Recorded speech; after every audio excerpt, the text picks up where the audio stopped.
Stones River Recovery coming up on October 19th. We're having a harvest festival where we'd like to have motivational speakers and a lot of resources presented that can educate the community and kind of bring us together as a community to address some issues. Could I ask you to speak up a little bit? I'm Yeah. hearing impaired, and I'm the furthest one from you. Let me get right over here. I'm saying, on this coming up on October 19th, Stones River Recovery is having a harvest festival where basically we're going to aim to have speakers from, just addressing various different issues, not only substance abuse, but, crisis victims or domestic violence and other things because, I'm not sure how relevant that would be here, but where I came from, something that I noticed is that a lot of these substance abuse problems, there is definitely a root issue behind all of these. And sometimes it's not just one. Sometimes people turn to drugs because they've just gotten on in an accident. And so they get put on, medication that they absolutely can't stop taking. They become addicted to the medication. Or they're dealing with domestic violence or issues at home and they turn to drugs or whatever else. And so basically our aim is this year when we host this harvest festival, we'd like to have speakers and resources available to not only educate the community, but give them options. So instead of turning to drugs, they have somebody to speak to. They have, somewhere to go where they can get real help and, be proactive. Where's the Harvest Festival going to be? It's going to be here in Cameron County, and it's going to be around the courthouse. Okay, Main cool. Square. It'll be October 19th. Awesome. I'll have to amen. And if anybody wants to, if anybody would like to get my information out to the meeting or something like that, I'd absolutely be willing to, get that out. I'm definitely interested in, pushing forward with this problem in any way possible. That's going to be our main point with the Harvest Festival is the fight against the drugs and alcohol. I mean, that's going to be part of it, So, we'll have speakers to speak on that issue. And I think that will be brought out more to light because we're actually going to have not just ones that's concerned here, but our everyday citizens out there. And they can have a loved one or they can have a son or daughter that's hooked on drugs. And if this is exposed, a coalition at the Harvest Festival, that could have a huge bearing on what we do. Absolutely. Yeah. Absolutely. Because the public is going to actually hear it. Yeah. That would go a long way in bringing information to people that are uninformed about opioids and substance abuse.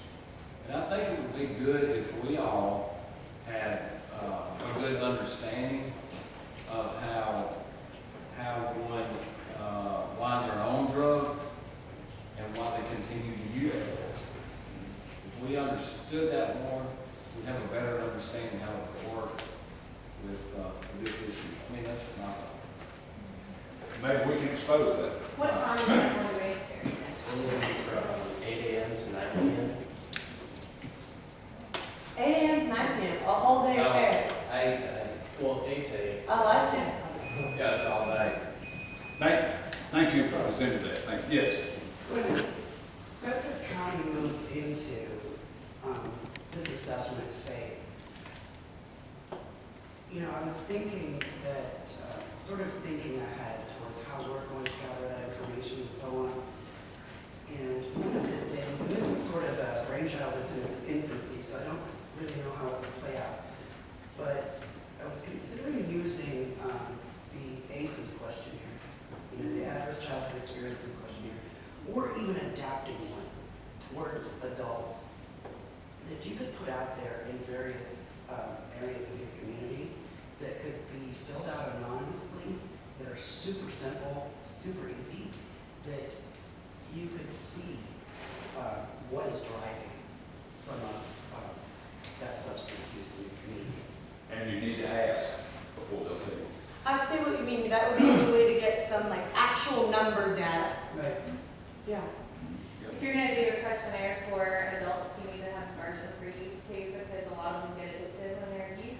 Well, the ACEs questionnaire is geared towards it. Yeah, is geared Or towards it. even maybe just doing the ACEs questionnaire, if we can't come up with anything else, maybe doing the ACEs questionnaire and seeing what we get out of it, you I know? was actually reading an article last night as I was considering this, and there is such an astronomical correlation between high scores on the ACEs questionnaire and those childhood adverse experiences and the addiction issues. The suicide rate is like 1,200 times if you score 4 or higher on the ACEs questionnaire. Substance abuse issues like 7 times more likely to, you know, if you could get that information from your community, you could see what is happening to our kids that's driving, you know, particularly, we're looking at that whole generational cycle thing, being a more rural community, and we're seeing that cycle repeating itself, that if we could identify what's driving it, then we would have direction towards preventing it. Absolutely. Thank you. Let's discuss just a moment what Lieutenant Swain suggested for the next 2 meetings. It will probably last over an hour. What we do here, we time manage to keep no more than an hour of your time. And these two meetings are probably the only 2 meetings in the year, other than our first meeting, we ran over a little bit, that will keep you here over an hour. So what do you think about that? Plus, we want to get more people in here to participate. What do you think about maybe having Timing, potluck? is that what you're asking? Yeah, Timing, like are you thinking afternoon or? yeah. In the evening or afternoon, evening, or the current 11 o'clock time. Well, What's first your thought? food involved, anytime's good. Yeah, you said it. You said it. 9-2, Jerry. No, if you want more people and that would like to give opinions, they're probably working people. Or they Yes. probably got kids coming home from school, so I suggested definitely earliest would be 5:30 or 6. and A lot of include the coalitions, just to supper. let you know, I've seen a lot of success, and you don't have to do this. My last one, they saw a lot of success doing it at around the 6 o'clock time frame, and then when the community assessment was over, they hopped back over to their regular afternoon hour time. It's up to you all, but I have seen it successful in this kind of lunch time frame, because, I mean, there's a lot of you here for a lunch hour. But it's up to you all. I would say in the evening, you're exactly right, after And 5. you're already in town. Most folks work out, many folks work out, 25 to 50 miles from here. Right, the And, commute, yeah. And then also, somewhere along the line, a way to let the children safely communicate what's going on in their lives. That's kind of maybe, way a 4-H thing, that kind of, people who are teachers, because there's a couple minors in my life that unless you get them feeling safe about checking on what's happening with mom and dad, you're not going to hear anything, and they're going through a mental establishment of what their life will be until they can get out of it. Thank you. So, anyone else have any idea or opinion on whether to leave it at this time or afternoon or evening or potluck? Yeah, I would say for either, like she said, for just at least these 2, because you're gonna be with people and it's gonna go over the lunch hour, probably. Yeah. We're hashing things out. So the evening, and then always food, probably is gonna bring more people.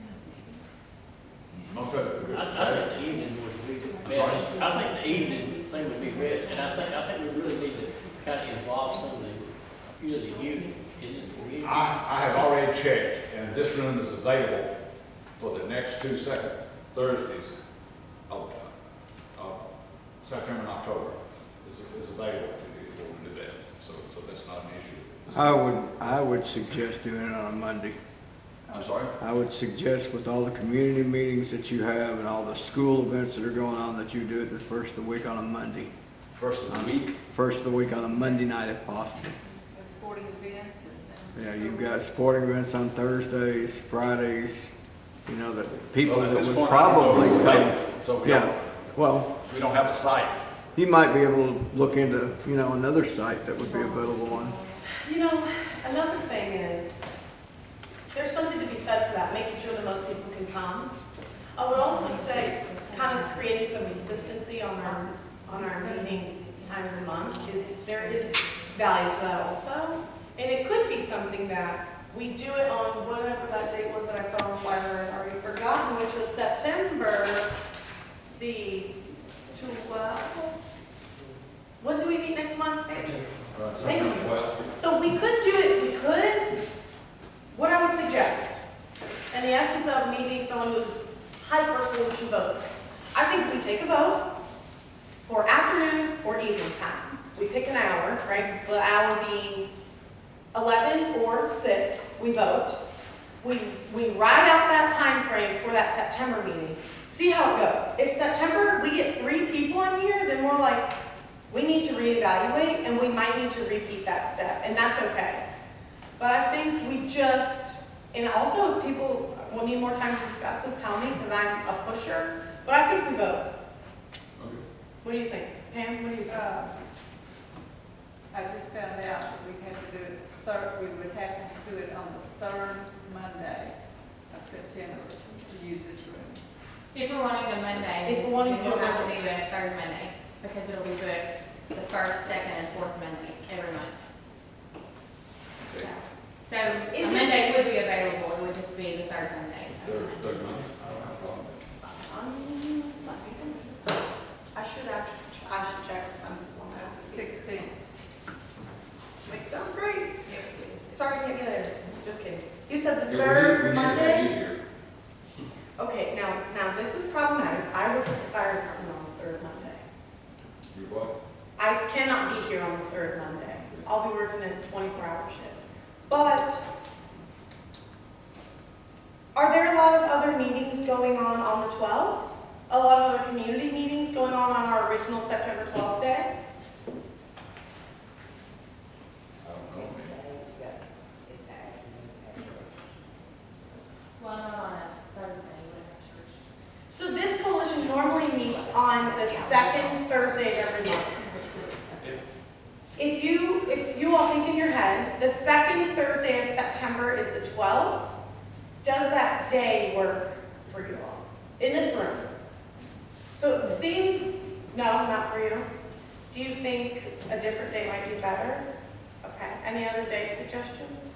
Not Monday, not Thursday. If the problem is this gonna be tied up, this place will be tied up in London, we have a classroom ourselves wide open that can easily hold everyone here. I mean, it's just Yeah, suggestion. we need all the suggestions. It's about 3 miles from here, so, I mean, it's just a suggestion. I think the senior center is a wonderful place. And their room is large and open. Is it available? I'll check. But- If you wanted to do, this is Well, now we back need to to know before we Monday, vote, right? though. Yeah. Oh, well, there's no one representing her. You wouldn't know the The first thing we calendar. need to come up with is which day of the week. Let's start with there. So the 12th is out, right, because you can't be there. I'm just one person. I can't be here either. Okay, good. So what about, At 6 o'clock, could you be here, each of you? I'm gonna be in Oregon. Okay. No. Go ahead, Jessica. I'm just thinking before we start doing this, I think we really do need to start with some data collection. Because I think if we just have people come in and say, everything's an opinion, I think we need some fact. And I think that Lisa's thing is probably a perfect thing, and you can put it around town and have some drop boxes. I mean, I know that is a huge thing. It is what you dealt with in your childhood that leads you to where you are today. And I think if we don't have any numbers, we don't have a starting point. Right. So I think we kind of need to do that before we actually sit down and start doing this. I don't think you're exactly right. And I think that I didn't say a huge, very important piece, and I'm really glad you brought that up.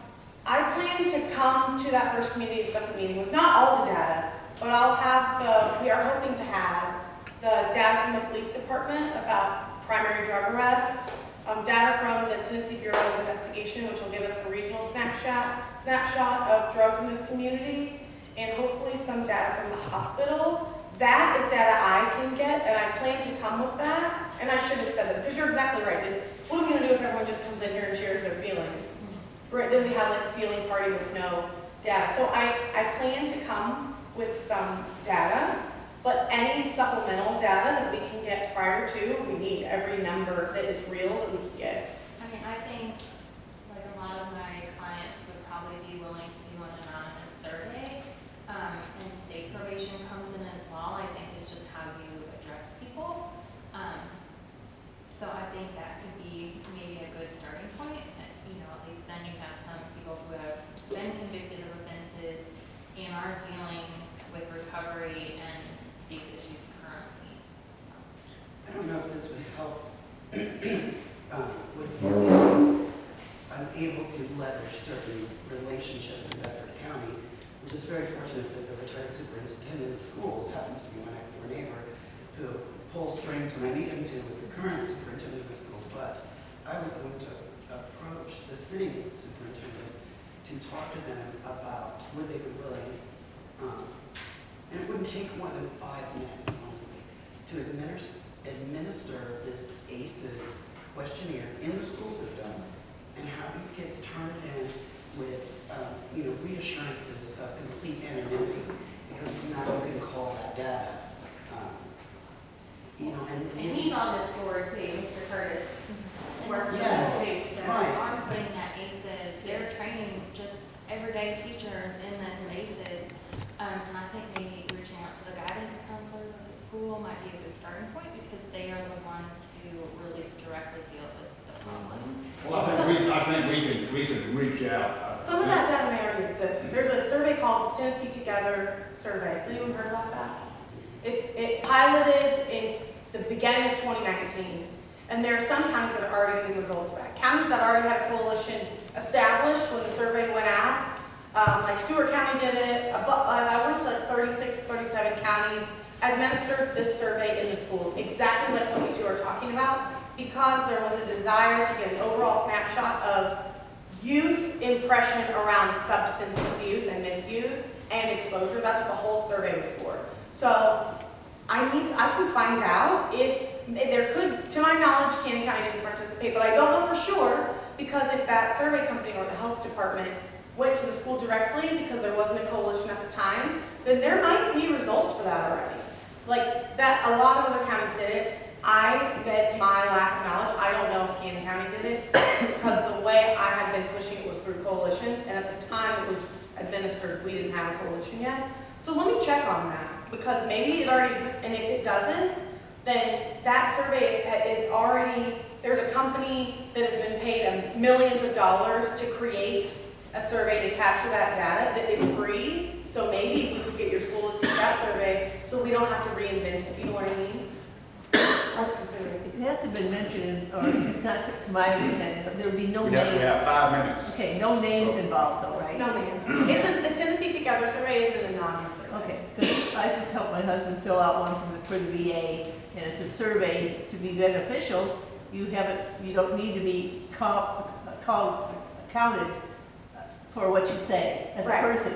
So if it's This nameless. one's totally nameless. Yeah, that sounds wonderful.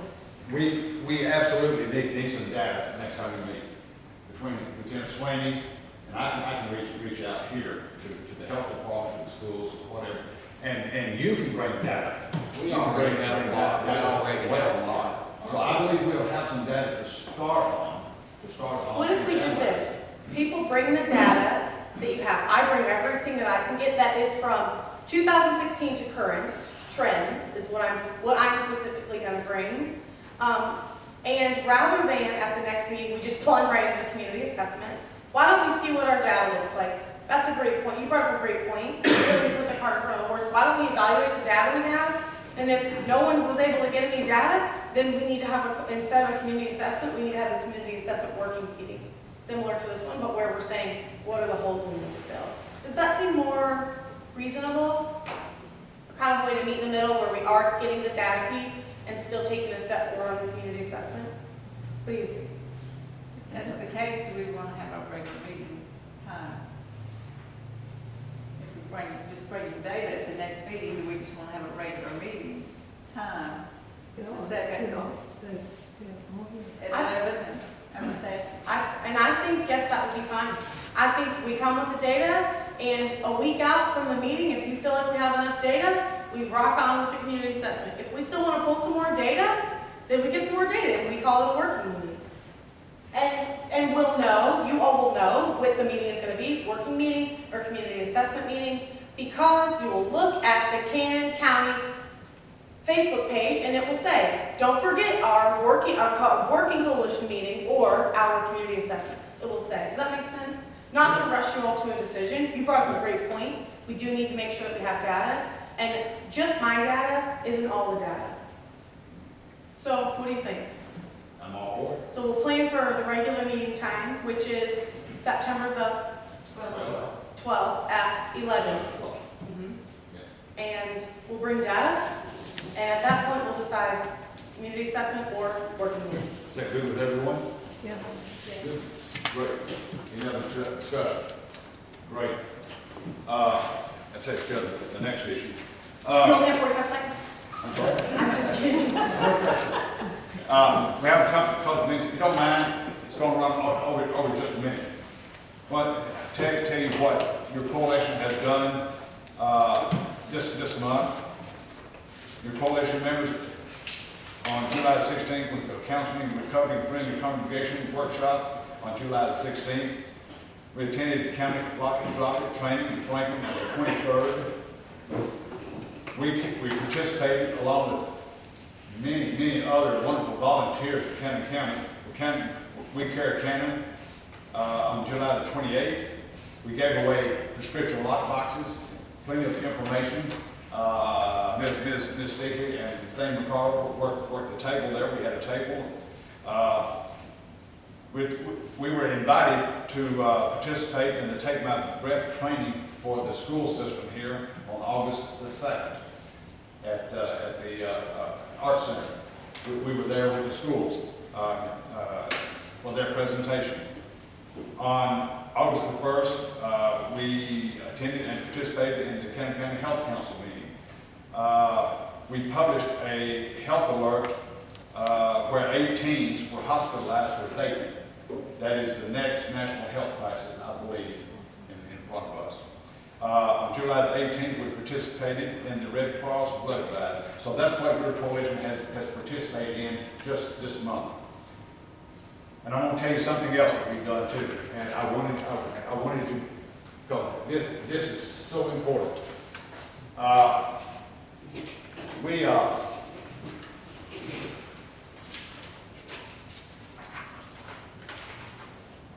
August 7th, yesterday, the CDC states that too few U.S. opioid users are getting overdose antidote naloxone to save their lives if they are subject to overdose. First of all, we won't get into a discussion. It's their decision.